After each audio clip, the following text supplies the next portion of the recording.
This video is about why I oppose Vivek Salami, and yes, the mispronunciation was intentional. Even though he did a great job at roasting and humiliating Nikki Haley a couple of years ago, still I do not support him. This is because if he became the governor of a state like Ohio, which is close to Canada, then there's a huge possibility of him allowing more Indian immigrants to come in because of how close Ohio is to Canada. And many of the ignorant Americans will assume that these are actually Canadians, not Indians coming in. There's a big difference between Indians and Canadians, but most Americans would refuse to accept this difference. They would think that it's Canadian citizens that are coming, since a lot of Indians have legal Canadian citizenship. And that means that America would be flooded with even more Indians and curry cells, which is definitely bad. Though Vivek pretends to support the Republican Party, and even if he's a true Republican at the end of the day, he still is true to his own roots. He will definitely most likely support Indian immigration, which will only be detrimental to the cause and the goals and objectives that Republicans want to achieve. I myself am not a Republican, but I want America to maintain its identity of being multi-ethnics. But since Indians are basically the majority and their country is the most populated on Earth right now, it would be very wrong for Indians to come in America and make this their new dumping zone and dumping ground for more Indians that failed to achieve anything in India and want to go to a Western country. America can barely support its own population. We are already a bloated society, so immigration should not be allowed, whether it's coming from India, China, Pakistan, or Afghanistan, or Persia. America cannot provide jobs to each and every single immigrant, male immigrant, that aspires to get employment over here. So even if Vivek ends up supporting legal immigration, then he will end up bringing in a lot of freeloading Indians, mostly from Canada, that will end up playing loud music on the streets at nighttime in their closed doors, and their closed doors where still the loud music can be heard outside of the house too. They will waste more resources since there are so many obese Indians. Then you can imagine how much damage that would do to the bathrooms in America. This is the brutal reality and the truth about why Vivek does not deserve to become the governor of Ohio.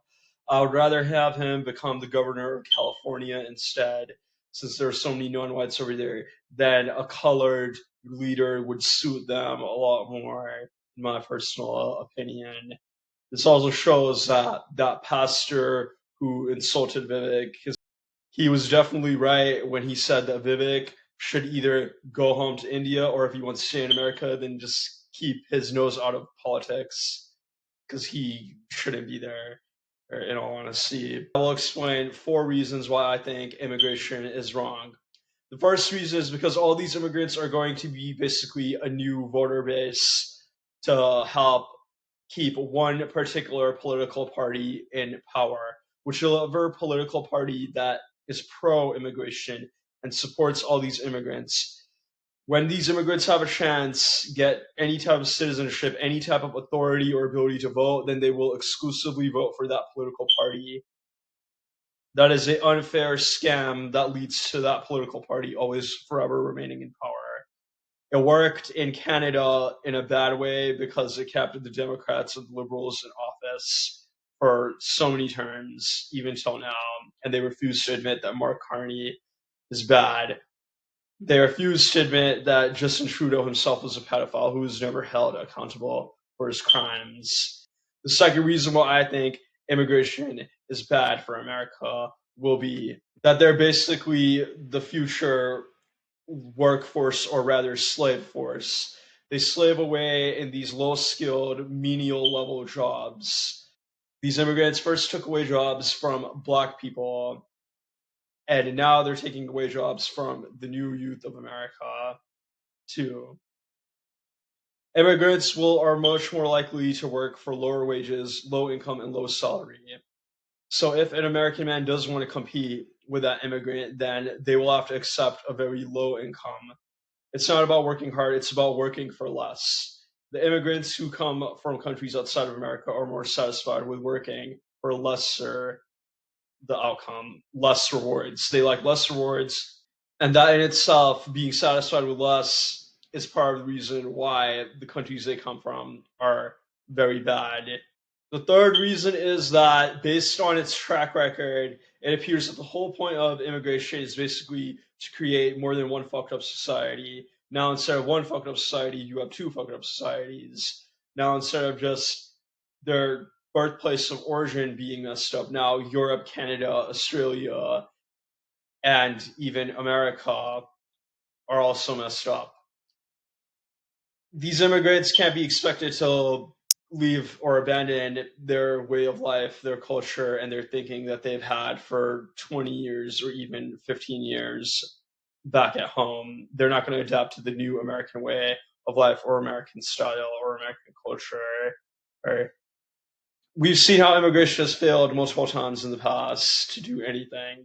It ends up degrading the society much more. Since these countries like Bangladesh, India, and other countries cannot, like Mexico, also cannot compete with America or Canada, which used to be some of the best societies to live in. Europe also used to be a great place to live in.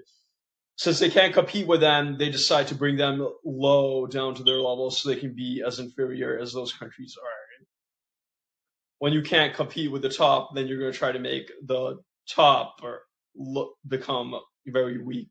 Instead of trying to improve yourself and surpass the achievements that the person at number one achieved, you're going to basically try to make them get weaker instead. And through immigration, this has succeeded. The last reason is a no-brainer. Immigration leads to lesser room and space to live in, lesser space to build construction sites, lesser space to build recreation zones, lesser space for warehouses, for schools, for neighborhoods, for houses, lesser space for every single thing. If you cram that many people up into one zone, then there's going to be lesser space. It's like, imagine if a family of five people, five family members or relatives together were sharing one pizza box that originally had 10 slices in it. Then, if they let someone stay over at their house as a guest or as a friend, then that person requires more pizza. So now, instead of having to share 10 slices, the family would have to share maybe 13 slices. And in some cases, if the guest is an obese gluten, then they would have to share 18 slices instead. But there's only one pizza box. So you'll have to chop it up into tinier pieces, like the earth gets divided into smaller zones. Some people will foolishly think that this means that their production value and production rate is increasing. This means they're making more items, more products. But the truth is that they're not making more valuable items. They're increasing quantity at the expense of quality, at the expense of value. So that leads to everyone ending up with a smaller size, a smaller slice of pizza. But people that don't have common sense refuse to understand this simple fact. The last thing I would like to discuss, immigration does not actually solve this whole crisis known as the pension payer issue or the aging population problem. In fact, it actually just makes it worse by delaying it and prolonging the problem and dragging it out. You are increasing the problem and making it worse. And think about this.